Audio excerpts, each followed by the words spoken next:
Hello everyone, अगर आपने इससे पहला वाला वीडियो नहीं देखा था तो वो वाला वीडियो आप ज़रूर देखना, क्योंकि उसके अंदर मैंने आपको सब्जेक्ट के बारे में बताया था कि इस सब्जेक्ट के साथ आपको इस तरह से डील करना है जिससे आप जो है कम समय में ज़्यादा चीज़ें आप कवर कर सकते हो और आपके कंसेप्ट कैसे ज़्यादा अच्छे से बिल्ड हो सकते हैं। तो आज की इस वाली वीडियो के अंदर मैं आपको जो है ये बताऊंगा कि आपको कैसे चैप्टर्स कवर करने हैं, कैसे आपको अपना सिलेबस कवर करना है। इससे पहले वाली वीडियो में उनको कैसे किस तरह से आप पढ़ सकते हो वो बताया गया था। Hello everyone, I am Priyanshu, N MBBS student at all India institute of medical sciences Bilaspur.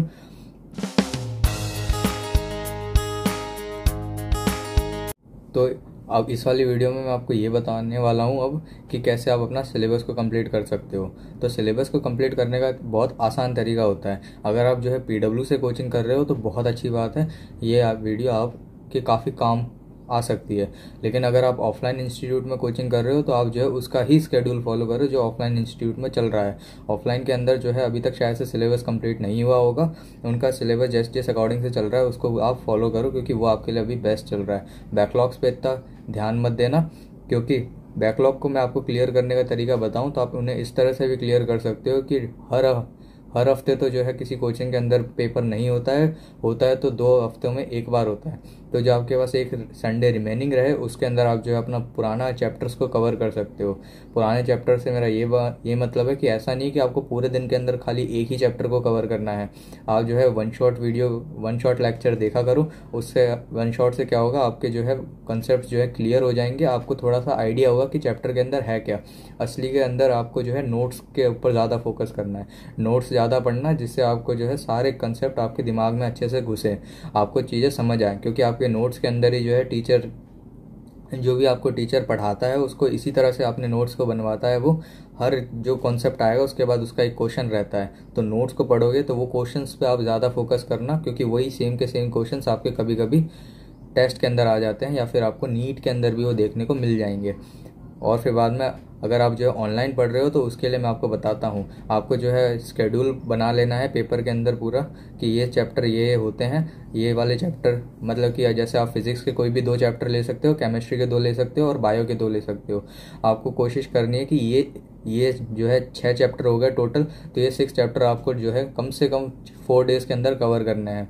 ये 4 डेज़ के अंदर आप काफ़ी सारे पैनिक में आ गए होंगे कि रोटेशन जैसा चैप्टर तो एक ही काफ़ी दिन ले सकता है, लेकिन ऐसी ज़रूरी नहीं है कि वो इतना दिन ले। अगर आप अच्छे से उस पर काम करो तो आपको केवल वन शॉट लेना है, उसके अंदर उसके बाद आपको अपने नोट्स पढ़ने हैं, उसके बाद सिमिलर टाइप के क्वेश्चंस करने हैं। और जो आपको जिस टाइप का मैं ये बता रहा हूँ, ये चैप्टर्स आपने रखे हैं, इनका आपको जो है फिर बाद में एक कोई टेस्ट ढूंढना है ऑनलाइन।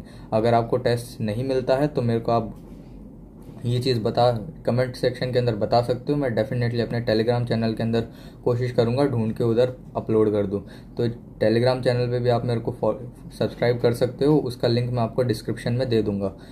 और फिर बाद में ऐसे आपको जो है अपना पूरा सिलेबस के अकॉर्डिंग बना के इस तरह से आपको अपना पूरा सिलेबस पहले कंप्लीट करना है। सिलेबस को जो है इस तरह से आपका जो है कंप्लीट हो जाएगा 31 दिसंबर से पहले तक। आपको ऐसे अपना एक बार सिलेबस जो है पूरा कंप्लीट कर लेना है। उसके बाद आपको इसको नंबर ऑफ़ टाइम्स रिवीजन करना है। नंबर ऑफ़ टाइम्स रिवीजन करने के लिए आपको ऑनलाइन काफ़ी सारे टेस्ट मिलते हैं आजकल, तो उधर जाके आप जो अपना टेस्ट सीरीज़ ज्वाइन करो। कोई सी एलन की मिलती है उसे आप ज्वाइन कर सकते हो, बाकी पीडब्ल्यू में भी कराते ही होंगे। और बाकी अगर आप किसी कोचिंग के अंदर पढ़ रहे हो तो उनकी डेफिनेटली कोई टेस्ट सीरीज़ चल रही होगी, उसी टेस्ट सीरीज़ पे आप जो है होल्ड रखो, उसी टेस्ट सीरीज़ को आप फॉलो करो। कुछ मैंने कोचिंगों के देखे हैं कि उनके अंदर एक हफ्ते में एक टेस्ट होता है और उसका सिलेबस भी इतना ज़्यादा नहीं होता, मिनिमल रहता है, टोटल 5 से 6 चैप्टर्स आते हैं। तो उनके लिए काफ़ी अच्छी बात है ये। उनको जो है अपने पहले वीडियो लेक्चर लो, उसके बाद अपने नोट्स पढ़ो, फिर बाद में उन्हीं टॉपिक वाइज जो आपको क्वेश्चंस आपके मॉड्यूल के अंदर होंगे उनको सॉल्व करो। देन क्वेश्चन जो आपको जो है टेस्ट ज़्यादा क्वेश्चन प्रैक्टिस के तौर पे आपका वो टेस्ट काम आएगा। आप जो टेस्ट देने जाओगे वो सही रहेगा।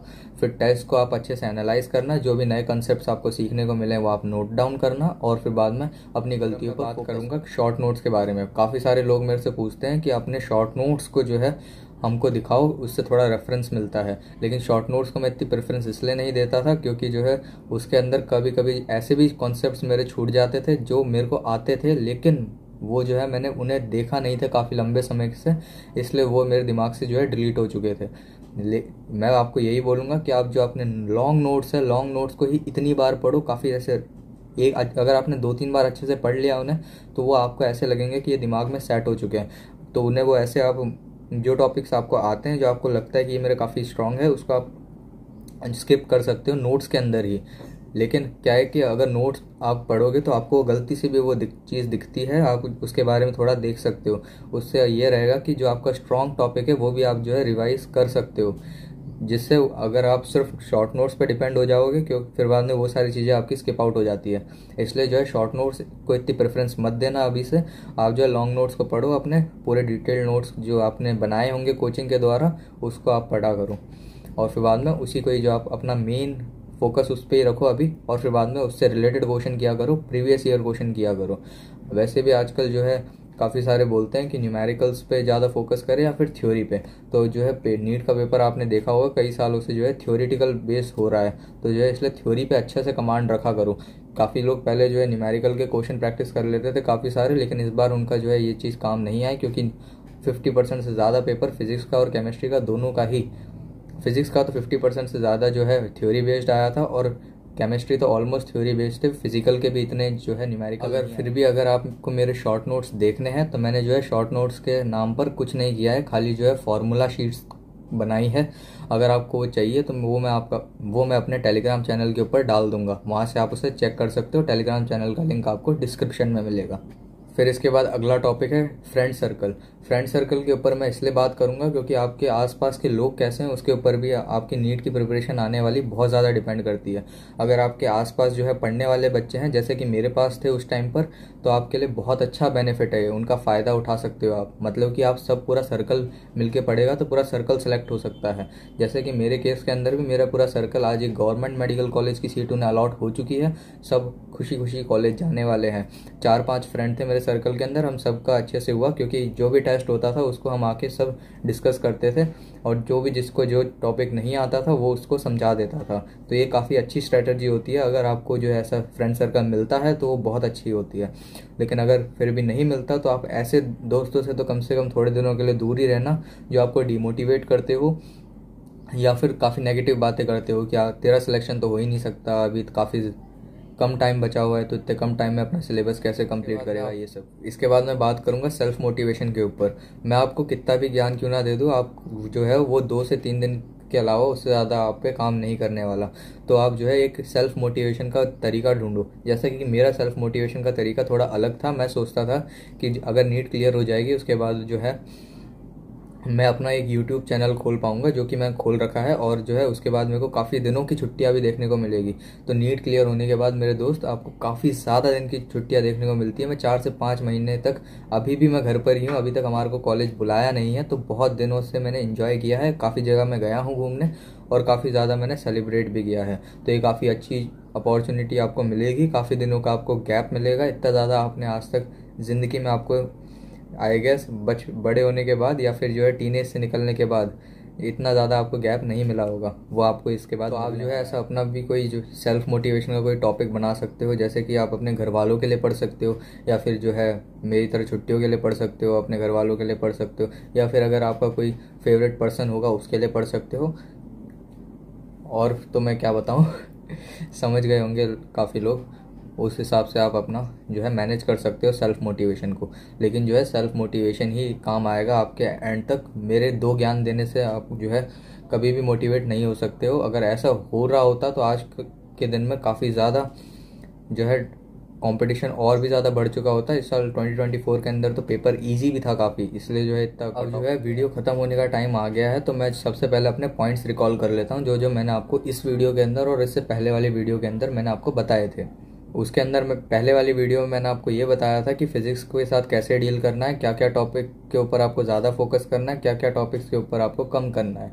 जैसे उसमें मैंने आपको पहले बताया था कि मैकेनिक्स के ऊपर जो है इतना फोकस मत करना, लेकिन आपको थोड़ी बहुत मैकेनिक्स यानी अच्छी खासी अमाउंट में तो आनी ही चाहिए, जिससे आपके जो है नॉर्मल क्वेश्चन हो जाए, क्योंकि उस पोर्शन से ज़्यादा क्वेश्चंस आते नहीं है, इसलिए मैंने बोला था।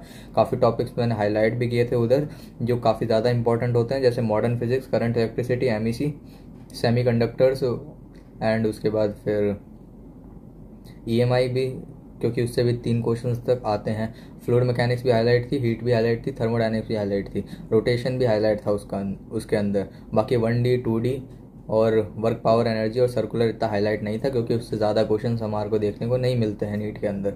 बाकी एक जो इंपॉर्टेंट चैप्टर है यूनिट डायमेंशन। यूनिट डायमेंशन आप सबका ही फेवरेट चैप्टर हो सकता है फिजिक्स के अंदर।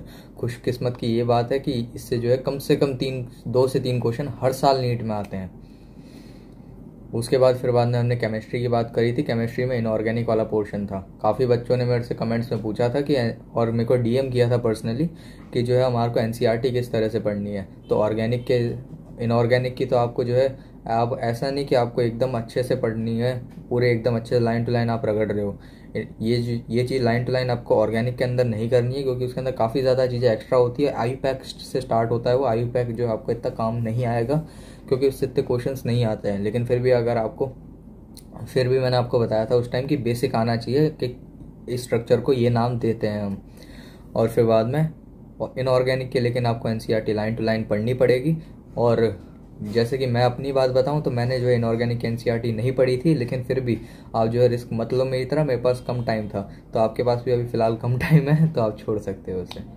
बायो के अंदर मैंने बोला था कि नोट्स को जो है इग्नोर मत करना, नोट्स आपके जो है बहुत काम आएंगे। और एनसीईआरटी तो है ही, सिर्फ एनसीईआरटी पे डिपेंडेंट नहीं रहना है। फिर ये जो पहले वाली वीडियो तक था। आज वाली वीडियो के अंदर मैंने आपको बताया कि सिलेबस कैसे कवर करेंगे अपन। जो है नॉर्मल मैंने आपको बता दिया कि ऐसे ऐसे आप अपना शेड्यूल बना सकते हो पूरे सारे चैप्टर्स का, और उस हिसाब से आप जो है उसे कवर कर सकते हो। फिर बाद में शॉर्ट नोट्स के ऊपर मैंने बात करी कि शॉर्ट नोट्स आपको इतने नहीं बनाने हैं। अगर आपको बनाने हैं तो फॉर्मूला शीट बना लेना फिजिक्स के अंदर या फिजिकल केमिस्ट्री के अंदर। मेनली आपको लॉन्ग नोट्स ही पढ़ने हैं, क्योंकि वही आपके आखिरी में काम आएंगे। शॉर्ट नोट्स लॉन्ग नोट्स को इतने बार पढ़ लो कि वही आपके शॉर्ट नोट्स बन जाए। फिर बाद में मैंने फ्रेंड सर्कल के ऊपर बात करी, तो वो आपको समझ आई होगी थोड़ी बात। फिर बाद में मैंने थोड़ी सेल्फ मोटिवेशन पे बात करी थी। और जो है इसी के साथ ये वीडियो को मैं ख़त्म करूँगा। अगर आपको कोई भी प्रॉब्लम होती है तो आप मेरे को इंस्टाग्राम पे डीएम कर सकते हो। उसका जो है यूज़र नेम यहाँ पर कहीं पर शो हो रहा होगा, इस वाले यूज़र नेम पे आप मेरे को डीएम कर सकते हो।